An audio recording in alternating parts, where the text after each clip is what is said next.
Salut à tous, j'ai une très bonne nouvelle à vous annoncer. Vous savez, vous qui avez un doute par rapport à toutes ces informations qu'on nous envoie, euh, vous avez l'impression qu'on nous ment, vous avez l'impression qu'on subit un déluge de mensonges depuis quelque temps. Sachez qu'on n'est pas seul. J'ai une bonne nouvelle à vous apporter. C'est le rituel du baptême chrétien qui va nous apporter une force supplémentaire. En fait, c'est pas nouveau ce qu'on subit. Bon, vous me suivez, donc vous avez un doute par rapport à l'information qu'on nous envoie. Ça peut venir de la crise de santé et le pass obligatoire. C'est peut-être aussi les deux avions qui ont percuté deux tours il y a quelques années. C'est peut-être ça qui a mis un doute dans votre esprit. Mais bien, sachez que nous ne sommes pas seuls. Et sachez que malheureusement, cette désinformation généralisée, cette désinformation d'État, a toujours existé. Et que on a toujours essayé de faire taire les penseurs, les gens d'esprit, mais que les gens d'esprit ont trouvé une parade, ou en tout cas une façon de résister. Vous savez, quand on veut faire taire quelqu'un, on y arrive. Mais si son idée est valable, cette idée sera exprimée quoi qu'il arrive. Et les symboles sont une façon d'exprimer ce qu'on ne peut pas dire textuellement. L'art et les artistes ont fait quelque chose d'extraordinaire pour nous dire, chers amis, nous sommes dans une époque de mensonges. Cette époque de mensonges, elle est très très ancienne, elle ne date pas d'hier en fait.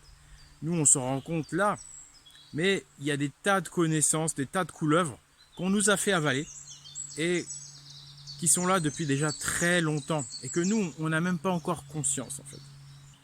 En fait, le baptême chrétien, qu'est-ce qu'il nous explique, qu'est-ce qu'il nous raconte?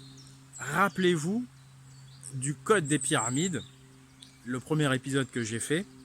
Je vous ai parlé de la symbolique de la lumière et de la nuit, de la vérité et du mensonge, du dieu soleil, donc du dieu de vérité, et du dieu mensonge, du dieu obscur, Seth, qui lave les cerveaux avec de la propagande. Je vous ai montré que pour moi, Jésus mort sur la croix, c'est une façon de représenter le Dieu solaire mort. C'est une façon de nous dire, nous vivons dans une époque obscure, nous vivons dans le mensonge, le Dieu solaire est mort. Et j'ai étayé ça également avec la symbolique des gargouilles, des fameuses cathédrales, qui s'expliquent enfin. Les gargouilles sont là pour nous dire, voilà, il fait nuit, ce sont des créatures nocturnes horribles, les gargouilles, et c'est elles qui ont le pouvoir. C'est pour ça que c'est elles qui sont en haut de la cathédrale. Ce sont les menteurs, les manipulateurs qui ont le pouvoir. Si vous regardez le rituel du baptême, on prend de l'eau sur la tronche. Alors moi, quand j'avais 3 ans et demi, 4 ans, j'ai été baptisé, le curé voulait me mettre son eau sur la figure. Je ne voulais surtout pas. Alors c'est probablement parce que j'étais déjà habité par ce que je fais aujourd'hui, c'est-à-dire que j'avais déjà compris ce que ça voulait dire en quelque sorte et que... Bref, vous allez voir que j'avais compris déjà peut-être que c'était pas bon de prendre de l'eau sur la figure. Mais en fait, c'est un mal pour un bien, puisque ça va symboliser la vérité sur notre époque.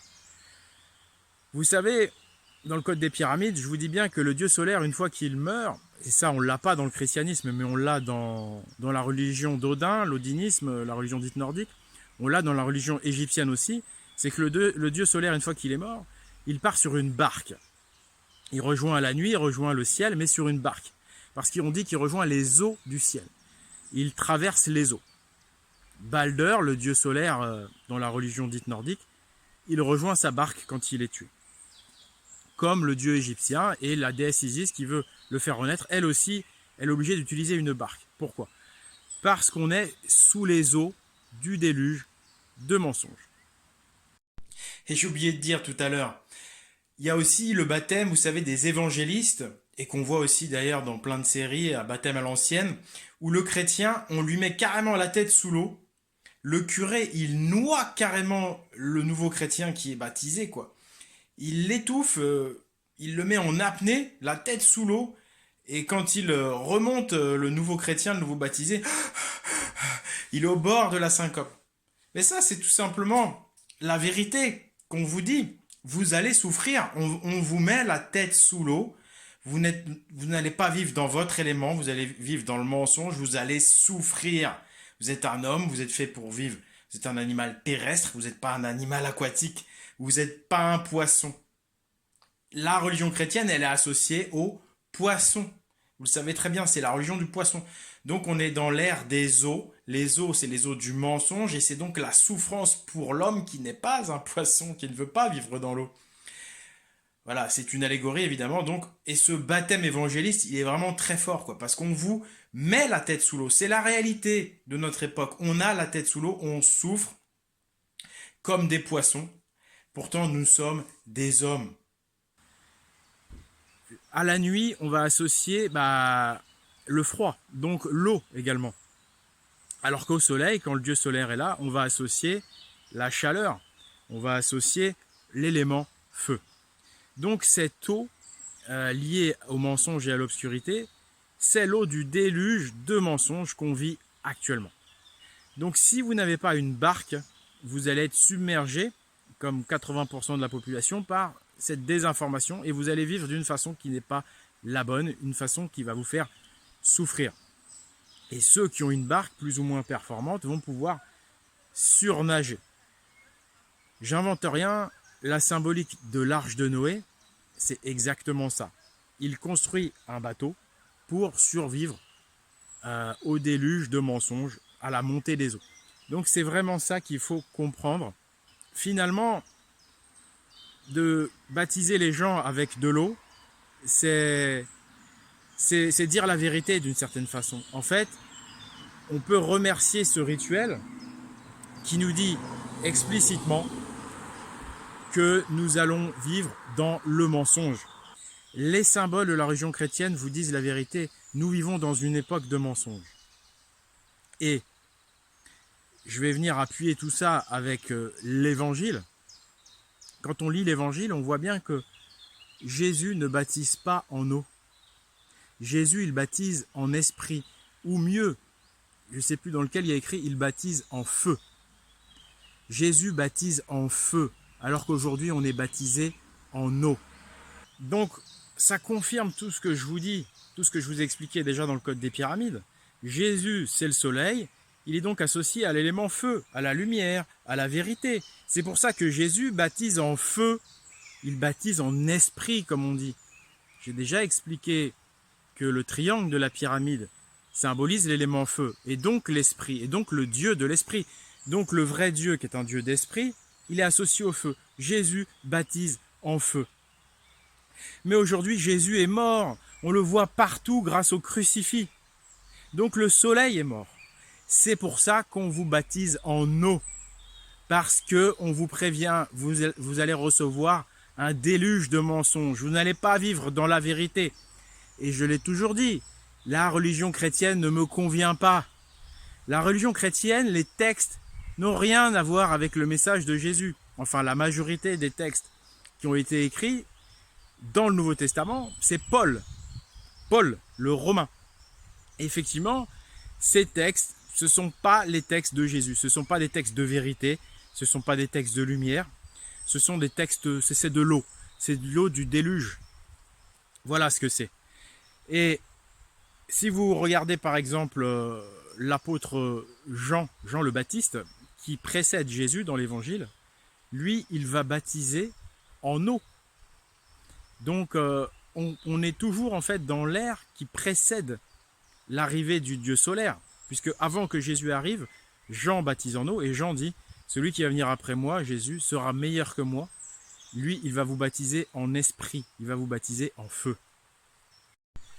Donc, chers amis chrétiens, et pas chrétiens d'ailleurs, ouvrez les yeux.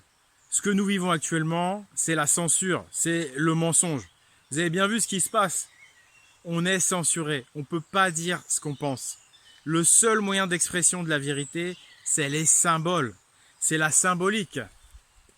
Et c'est ça qui est intéressant dans les rituels et dans le rituel du baptême. Donc, Jésus baptise en feu, en esprit. Il ne baptise pas en eau. Jésus, c'est bien le Dieu solaire. Donc, voilà, le vrai message de Jésus, il n'est pas dans les textes bibliques, il va être dans les symboles de la religion chrétienne, il va être dans les pierres des monuments.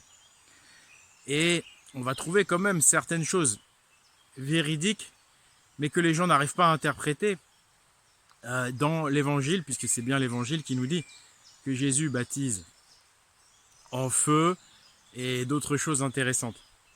Voilà, donc j'espère que ça aura été instructif pour tout le monde. De toute façon, tout ça va s'éclairer encore beaucoup plus dans le prochain Code des Pyramides, le Code des Pyramides 2. Voilà. Et donc, je suis content parce que ça conforte tout ce que je disais. Encore une fois, Jésus pour moi c'est Balder, hein, c'est le dieu solaire Balder, et Jésus pour moi c'est la même personne. En tout cas, il représente la même chose. Et actuellement, nous sommes dans l'obscurité. Donc, mais il va vraiment se passer quelque chose en ce moment, parce que ces fameux artistes, ces fameux symboles, etc., ont été mis en place de manière globale. Il y a un code global qui a été mis en place. Et là, finalement, là, avec cette vidéo, je vous ai fait finalement une partie du code des pyramides. Hein. Ce code global, vous allez enfin le voir, parce qu'on a enfin les moyens de le voir, grâce notamment à l'information qui circule enfin. Voilà, j'espère que cette vidéo en nature vous aura plu. N'hésitez pas à commenter, à discuter. C'était donc Oleg de Normandie pour la vérité et la justice. À bientôt, au revoir.